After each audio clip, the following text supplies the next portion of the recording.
Good afternoon, everyone, and welcome to the News Behind the News with Ralph Cantava on Mix 94.7 FM. And thank you guys so much for tuning in today's program. I have here with me this afternoon Ms. Gerline Isaac and Lilian Wiske from the Vitiligo Educate, Inspire, and Support SXM, which is a foundation that is basically geared towards bringing awareness, understanding, and support to the public, but also primarily to persons who have vitiligo. So with that, good afternoon to you, ladies, and thank you so much for being on the program.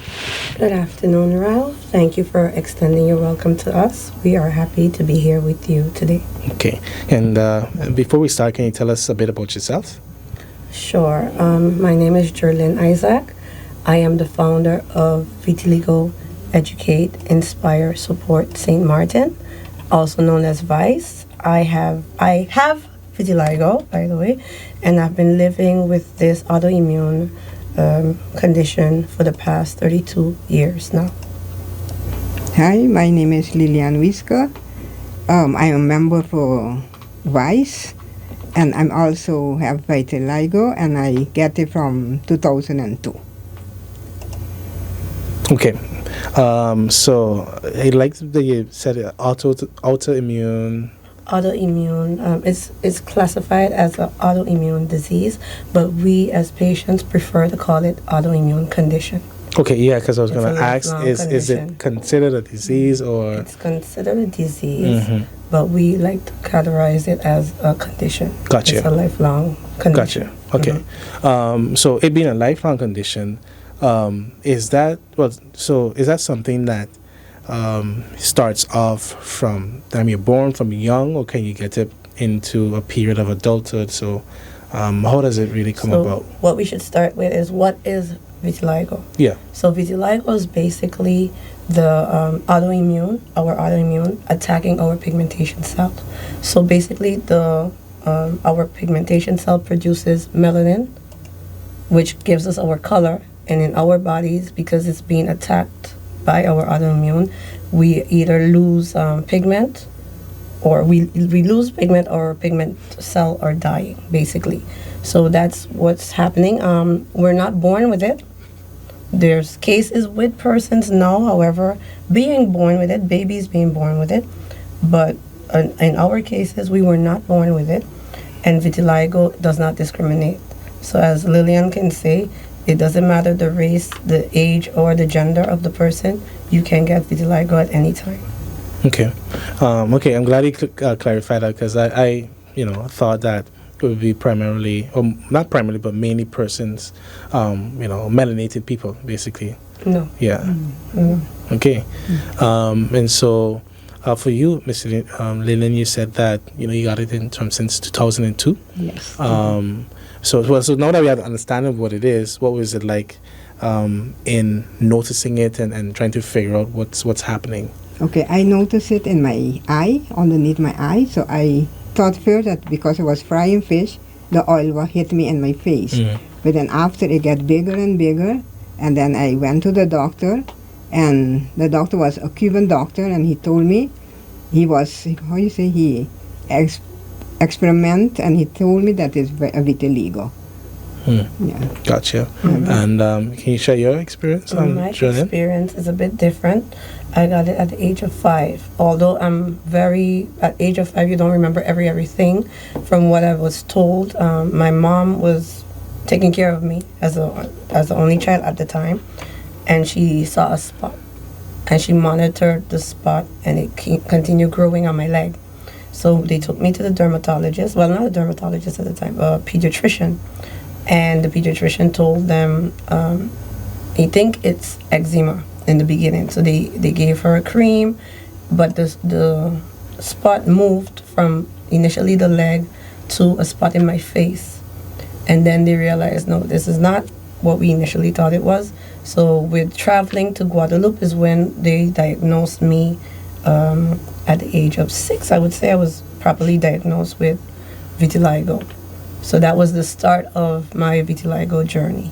Okay. Mm-hmm. So one of the things I like that is, in a sense, you have two generations, So I ask a question that have you all bridged together in a sense. But start off in a sense of curious of, especially since you got it as a child, what was it like growing up with it, with your parents, learning about it, trying to help you understand it? Because the fact that we know is, children like to tease. Exactly. And so I'm curious about how that was for you. It's very interesting, the story. I think it's interesting, not because it's my story, but of course. At the time, no one in St. Martin had it. So no one in the community knew what it was about. There was, I shouldn't say no one, there was an elderly gentleman in Sanigrang at the time that had it, but he was not very vocal. And so again, this is the first time now you're seeing a child with it. It was something that maybe they were thinking at first, only old people would get. And here it is, a child with this thing. So of course there was the stares. Of course, we're in the Caribbean where people think all sorts of stuff. So they were coming to my parents advising, try this, go here, do that. That was what my parents had to deal with. But me as a child going to school, I had to deal with introducing myself, this new self, to the children. And the children were not very welcoming, and they were teasing. Of course, there's bullies, because what we don't understand, we fear. That's just human. If it looks different, if it doesn't make me feel good, I'm going to either run away from it, or I'm going to push it away. Or push at it in a violent tendency. So I had a lot of experiences with children, to the point where my parents had to remove me from the public system and put me into private school studies. But it took time. And with all of that being said, it was a lot of traveling, because of course you found out you're diagnosed with vitiligo. One doctor says there might be a cure, but they don't know yet. So then you venture out to, of course, the United States, because there is where all the medical advancements yes, correct. And we got to the Children's Hospital in Boston. So at that time, now we're looking at, I'm age 8 now. And there, they had a trial medication that they were trying at the time, but the side effects was not what my parents wanted to take a risk on. So it took about a year later. My mom was watching TV at night, and the news, after the news in Guadeloupe, they came on with a documentary with this new treatment, I would say, in Cuba, made from the placenta, from the afterbirth of women, 4 persons with vitiligo. And that is when my mom said, okay, we're going to Cuba. Wow. So that was the first journey to Cuba. After doing, of course, we did Guadeloupe, Puerto Rico, Boston, all sorts of doctors here checking you, probing you, taking samples. I felt like a test tube most of my life, I'm not going to lie. But by the time we got to Cuba, something changed, because that was the first time that I went to the clinic and saw another person like myself. And children also was there being treated. And it was a sense of inclusion, a sense of, these are, like, people are like me, these are my people. So that was the first tick to self-acceptance, that I would say. And when I came back, we came back with a treatment. But my vitiligo was spreading. Although we were using the treatment, mine was spreading like wildfire. I have a question there. The treatment was for what exactly? To prevent the spread, or just to protect your skin? What exactly was it? It was not to protect the skin. It was to gain repigmentation, and also to slow down the process. Gotcha. But in my case, it was not doing neither of those things. It was just going crazy. So let's say we got there at age 9, I was about 86% already depigmented. And then we went back the year later, and at that time I was like 92% depigmented. So the doctor then there said to my mom, based on what they're seeing, it doesn't look very positive. However, there could be a change eventually if we continue being consistent with the treatment. And of course, you're getting into adolescence at that time, so maybe the hormones might kickstart something. But when we came back, we did it for about a year, 2 more.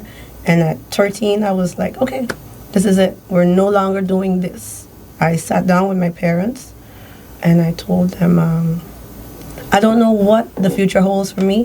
However, this cannot be my life any longer because the treatment itself puts a pressure on the patient. You have to be home a certain time.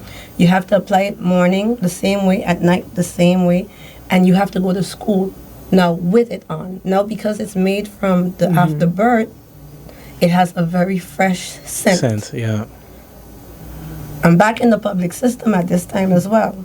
Because, you go to the private school and you're feeling yourself. So my parents was like, okay. What I loved about my parents, they never sheltered me and they never prevented me from choosing what I wanted to do. So when I felt confident enough to go back into the public system, they were like, okay, so now you have to swim with the sharks. So swimming with the sharks means to say you have to deal with all the more bullying again, that they're going to say, but why are you smelling like that? And you're looking like a Chinese. Like, they were actually calling me the Chinese girl. Wow. Or amongst other names at that time. So, yeah. But at 13, that was a defining moment in my life where I said, that's it for treatment. I'm no longer looking for a cure, because at that time, too, I felt like nothing was wrong with me. I was already starting on my journey to self-acceptance. So I'll let Lilian tell you her journey.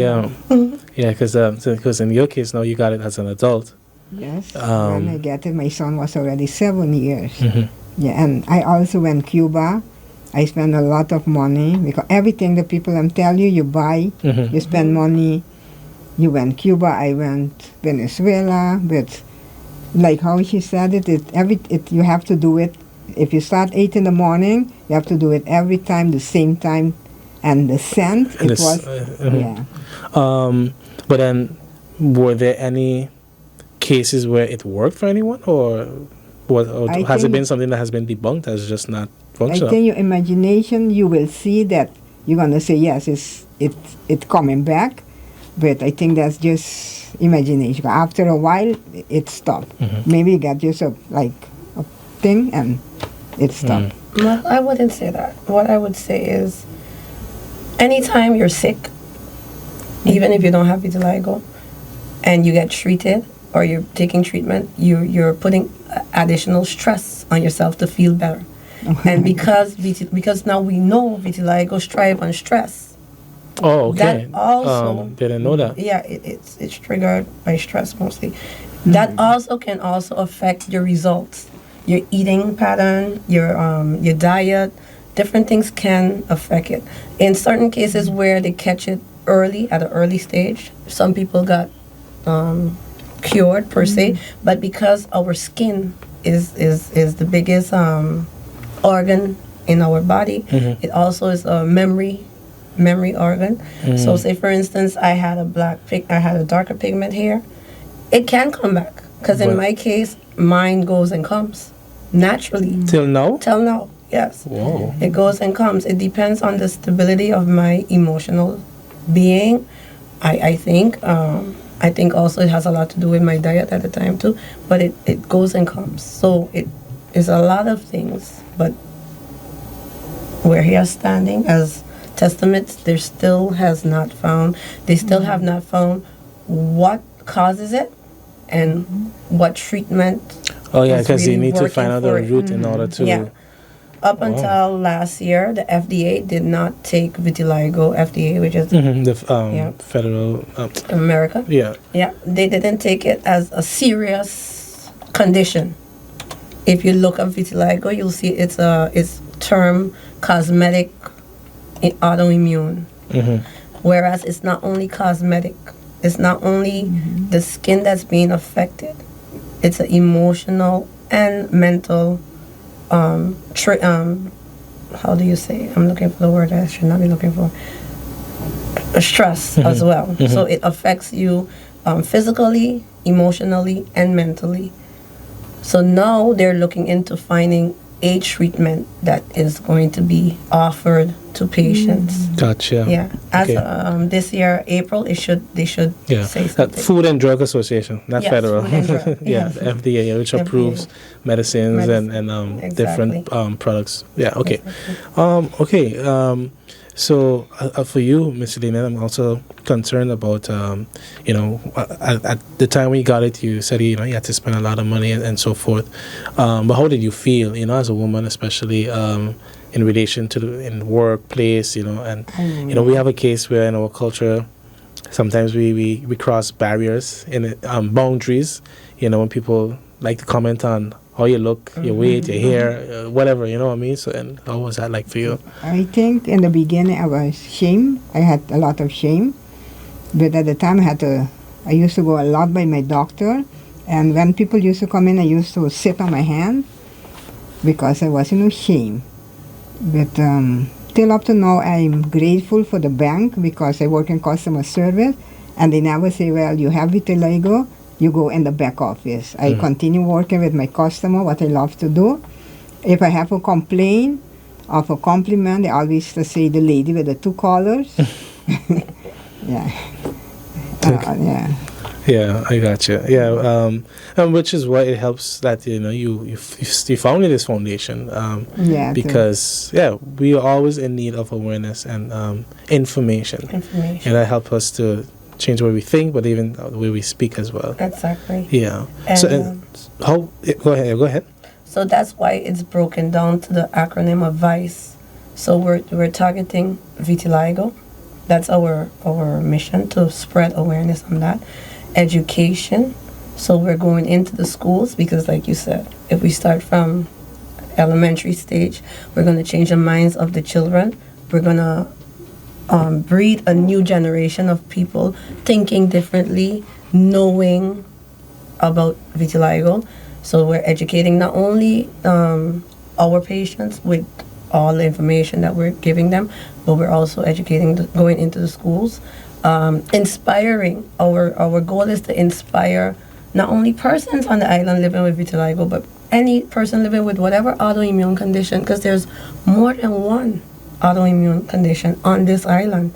Like, since I founded this, I've had persons with alopecia coming to me and say, but when are they going to form a foundation for alopecia? When are they going to find one for persons with psoriasis? That's also a skin condition that people... What is that? What is psoriasis? Psoriasis is a skin condition that I'm not well versed in it. However, it's another autoimmune skin condition where the plaques of your skin gets really hard and tightened.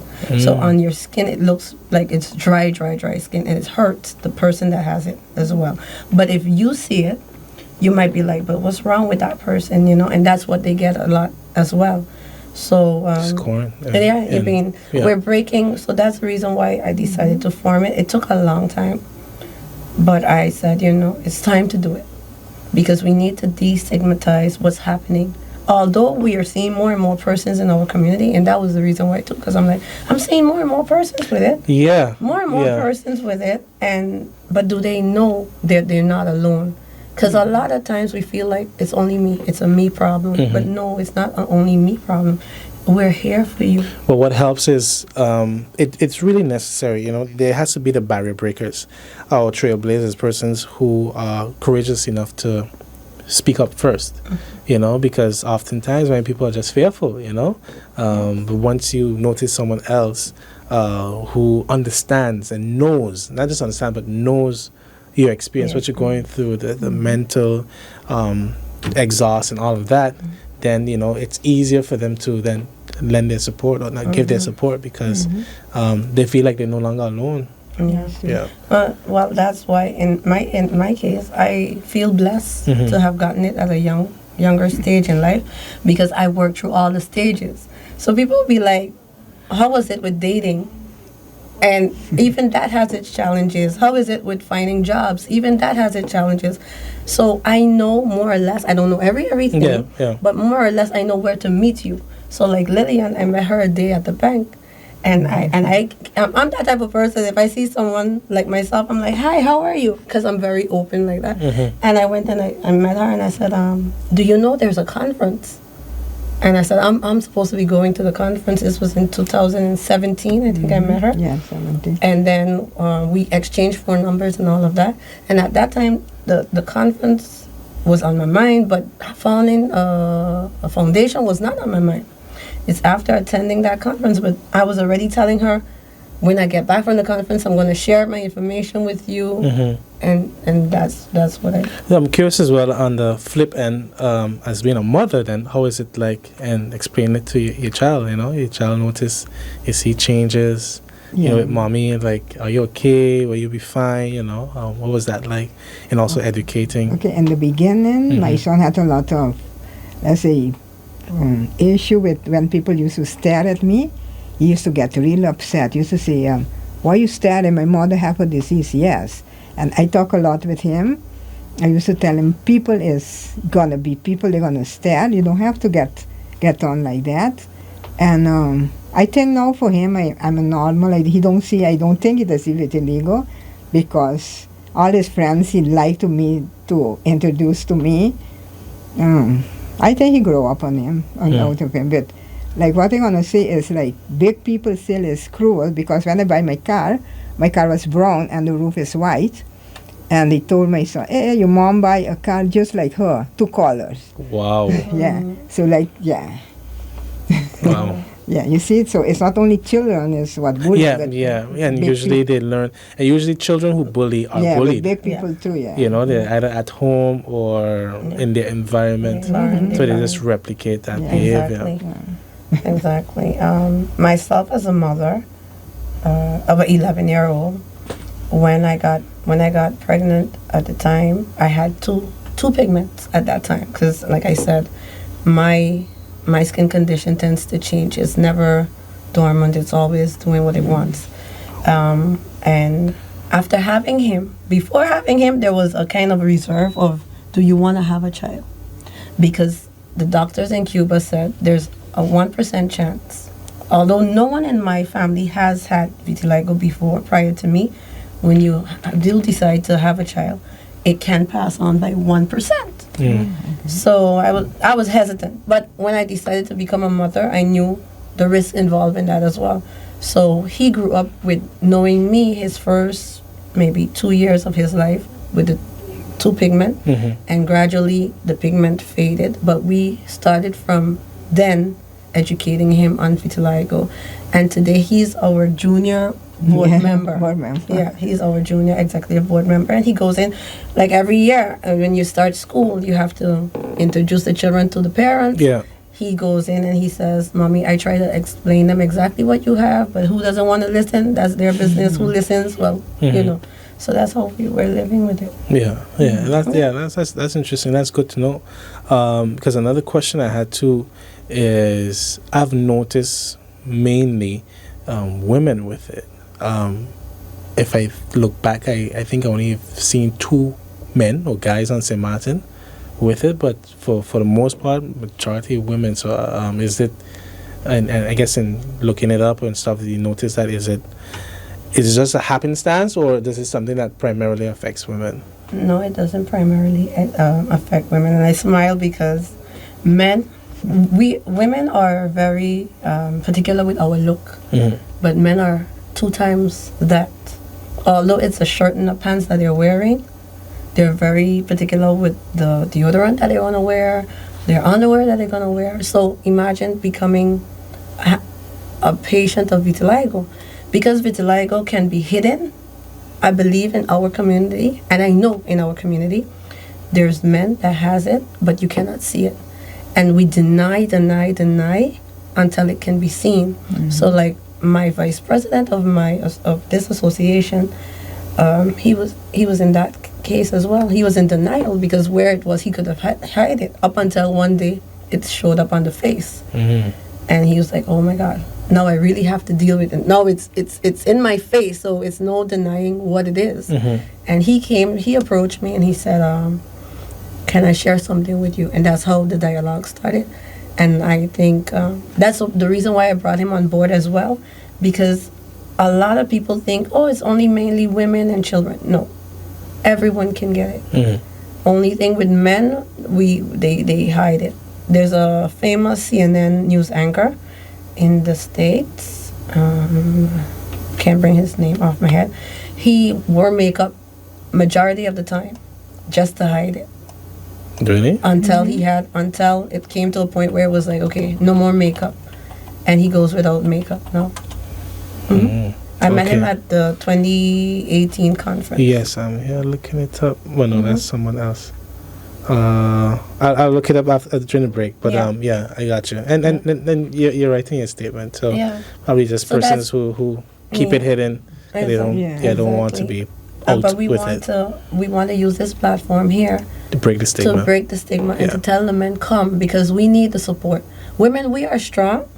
We are strong. We were made to be strong by God, but we need the men's support as well. And we have a member, one male member that is on our Yes, yeah. that is with us as well, and his treatment. He's working with treatment from in Holland.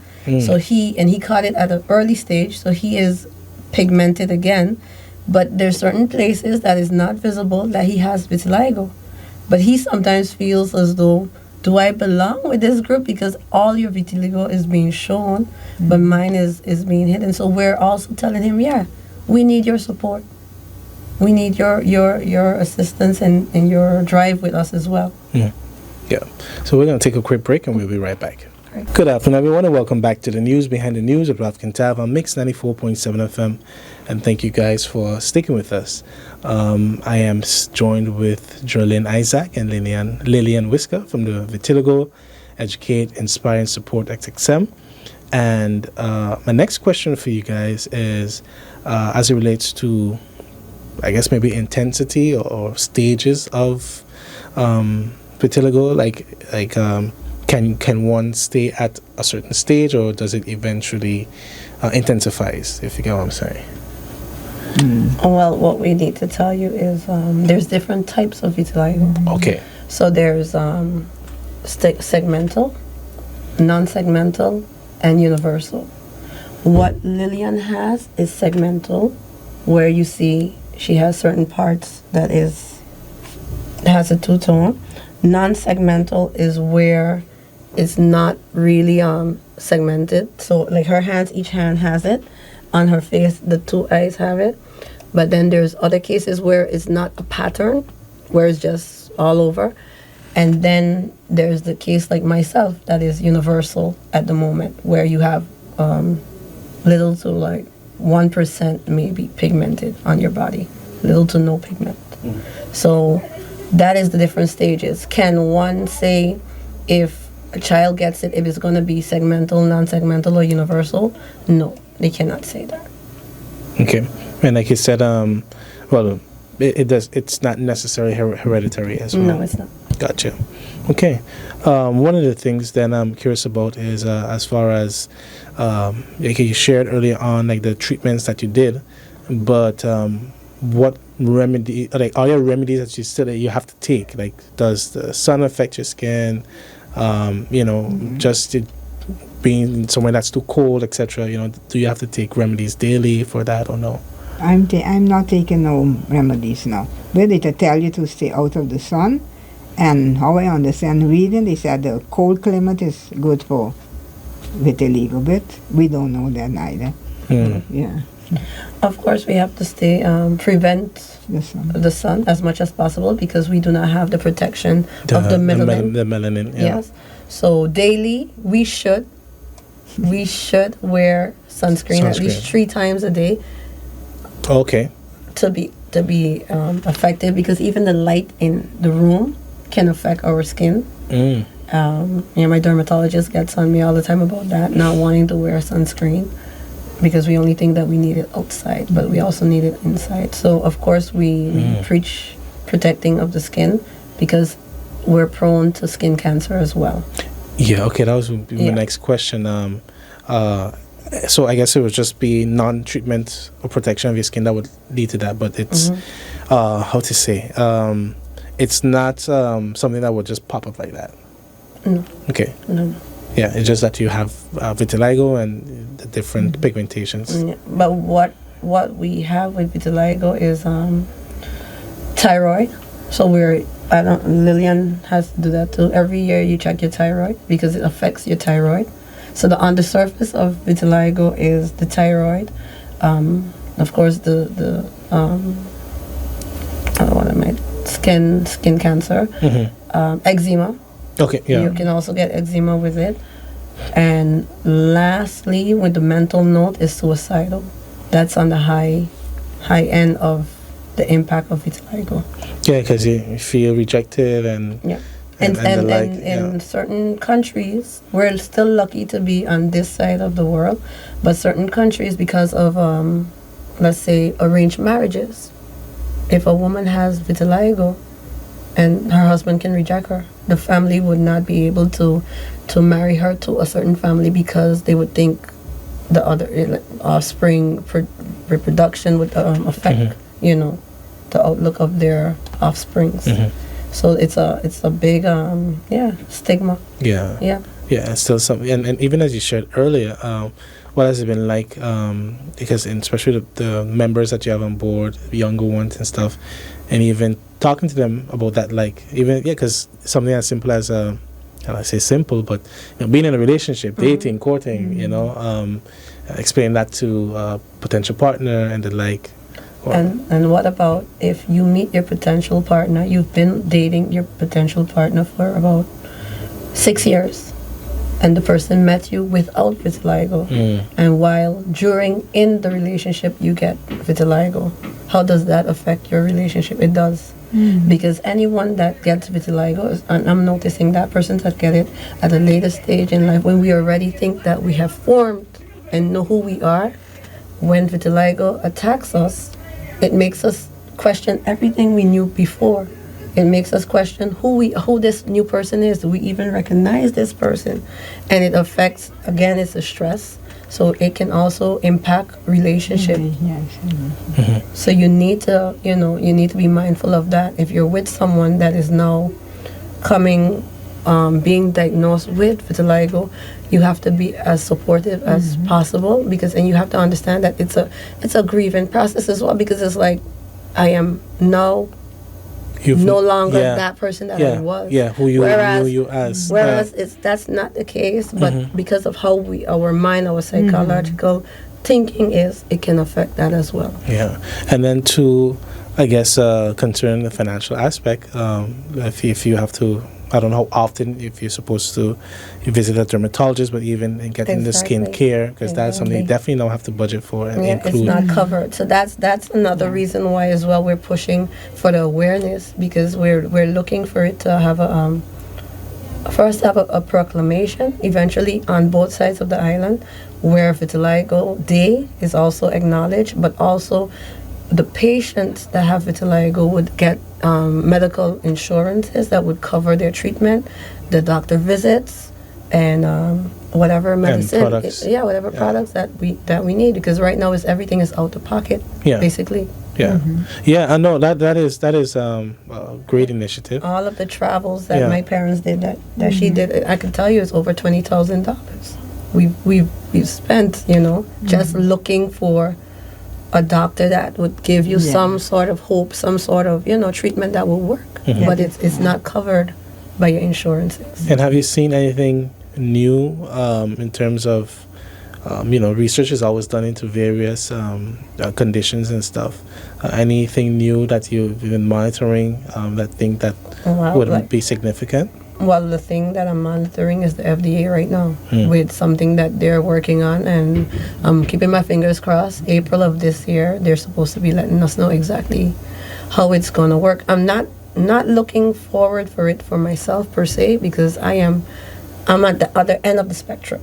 So I always say spectrum. So it's the beginning stage where you're diagnosed, the middle stage where you're still teetering if you want to find a cure, if you're still, where you are. But I'm to the end where it's like, I'm comfortable in my skin. I'm confident. I'm so confident that, I'll give you an example how confident I am. I'm so confident that I go to the hairdresser last week, Friday. My mom is there with me. It's funny. And the lady gets from under the dryer, and she says, "Your skin looks so much better now that you're clear." And my mom, wow. My mom eyebrow raised, and she came to me. She says, "What she mean by that? So how was your skin looking before?" I said, "Don't worry about that. That's nice that she noticed." That's how confident I am in my skin, that nothing bothers Yeah. me so And even, easily. I mean- It doesn't trigger, it's a trigger for, and that's the reason why we tend to think about the family, because not only the patient is affected, the persons in the patient's life is affected. So my parents are very, they're comfortable with me, but they're also the type that they will check you if you get a little out of order. And like even men sometimes can get a bit rude. Yeah. It's Unfortunately. it's curiosity, but they can be rude. And I tend to say you can ask me whatever once you're respectful with exactly. it. Yeah. So we're looking at what's new, because we want to help those that would like to have the help. Of course, for the babies that are coming up, if there's any help, if there's anything that's new, we're always looking to see what it is. Yeah. Gotcha. Okay, I got you. Another thing, I think you kind of mentioned it, but I was curious about if it's anything that has been explored in detail. Does food in any way affect it? If you notice a particular food group, or because our cells, all of our cells in our body, can be rejuvenated with probiotics, antioxidants. They've also noticed that eating peanuts per se also can rejuvenate the skin cells, but it's not a cure. Yeah. But it can help. I also am following another young lady online. She doesn't take any treatment anymore, and she's trying to cure herself, and she's doing it the vegan way. And that also can be something to look into. But me, myself, I love to eat. And, yeah. So no limitations. Yeah. What about you, Miss? No, I Lilian? eat everything. No. Yeah. Yeah, no. Okay, so you never did any experimenting for yourself? About eating? No. I got you. Yeah. Okay, cool. So another thing I'm curious about then as well is, as you mentioned earlier, in our culture, if something ever wrong with you, we kind of have ways of wanting to create concoctions or something. Some things that do work, some things not really. So in your experience, has there been times where for you both you've delve into more natural products versus pharmaceuticals, and how do you approach that in terms of skincare and the treatment factor as well? Do you?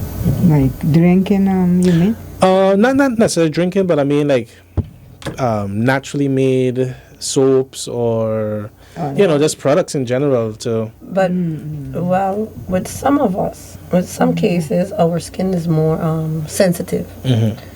Depending on what soap we use, it might cause itching. So what I tend to use is mostly natural base products without perfume.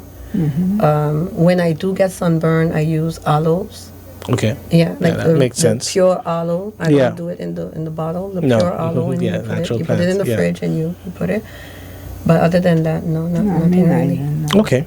Okay. Cool. That's definitely good to know. So in relation to the foundation itself, when was it that you started, by the way? So we declared it officially 2021 August.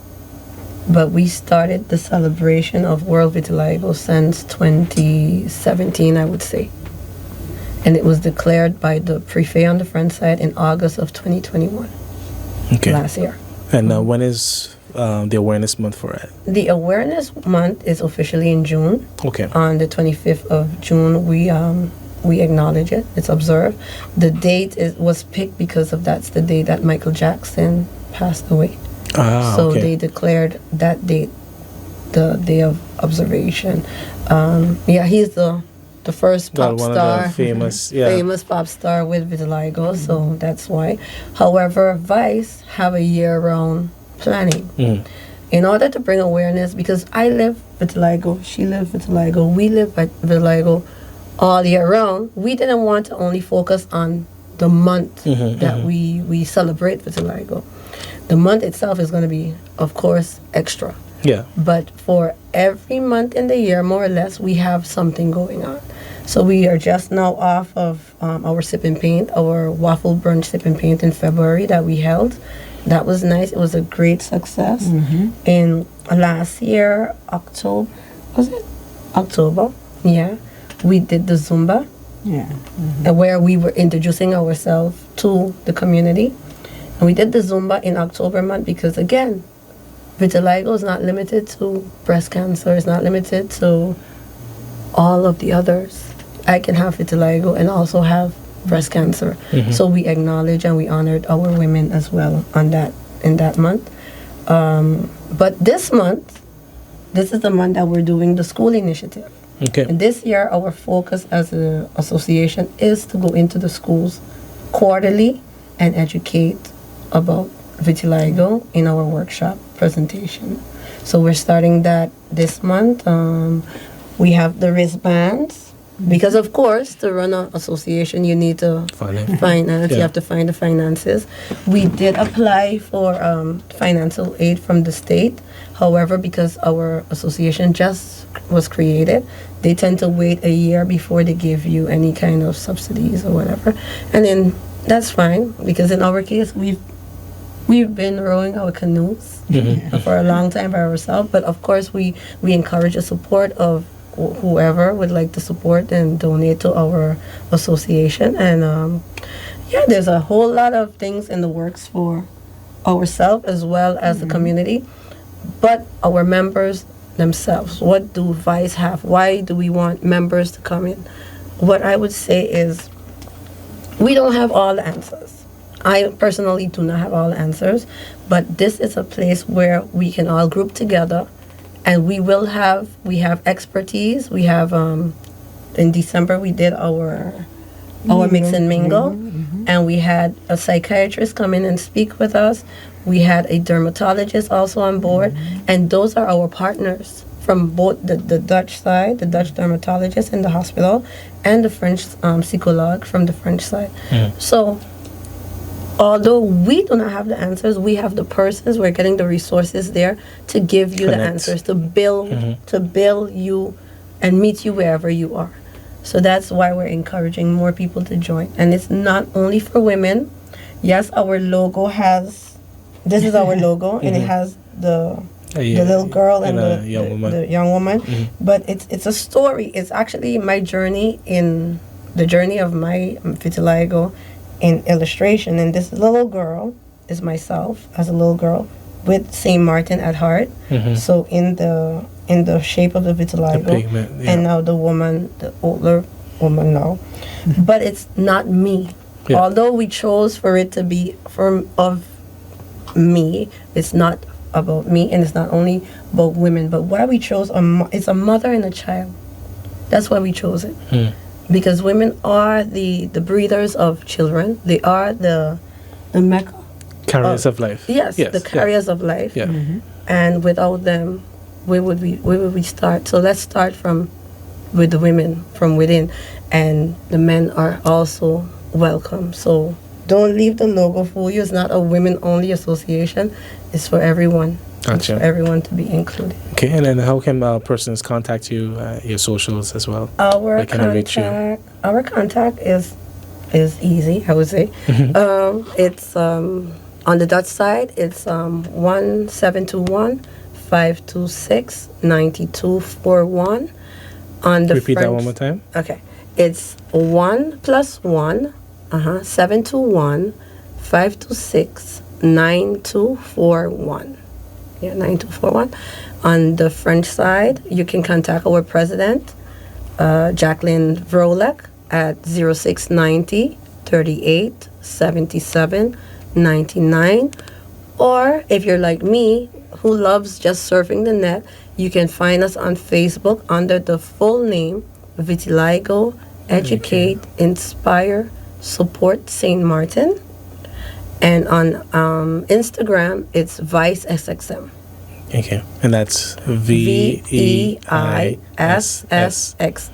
Gotcha. Our email is the same thing, so it's VEISSXM@gmail.com. Okay. Yes. Yeah, thank you so much, ladies, for coming. Welcome. For me, I'm a guy who always feel good when I learn something new. He definitely taught me a couple of stuff, and I appreciate that. And to the listeners as well, I hope that you found this program very informative. And be sure to support this foundation as well. And anyone in your life, or even if it's a stranger, who has vitiligo, and be understanding, caring, and responsible as well with your words too. And so with that, do take care and be sure to join us again tomorrow. Goodbye.